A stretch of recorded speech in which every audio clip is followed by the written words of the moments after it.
अमीर जमात इस्लामी का इमरान खान की नाअहली से मुतालिक बड़ा बयान आ गया। सिराजुल हक ने कहा कि इलेक्शन कमीशन के फैसले को चैलेंज करना पीटीआई का हक है।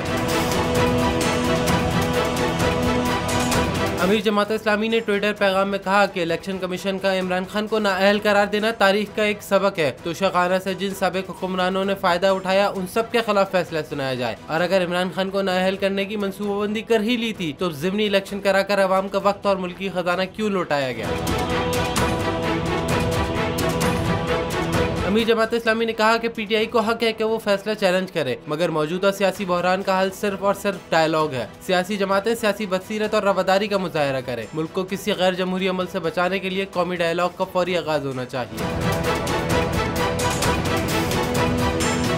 एक बार फिर नंबर 1 बोल न्यूज ने एक बार फिर सारे रिकॉर्ड तोड़ दिए। सिकंदर सुल्तान राजा साहब ने मियां नवाज शरीफ से राब्ता किया और उनसे पूछा कि मेरे लिए क्या हुक्म है। बोल का प्रोग्राम अब पता चला। लाहौर के अस्पतालों में भी मसीहा नहीं फिरौन बैठे। शाम 7 बजे की स्लॉट में सबसे ज्यादा देखा गया। 65% सार्फिन ने सिर्फ बोल देखने का इंतखाब किया। खून हल्का हवलदार का ही होता है, पुलिस के खिलाफ तो न जाने कितने प्रोग्राम्स हैं, क्योंकि बोल है नंबर 1।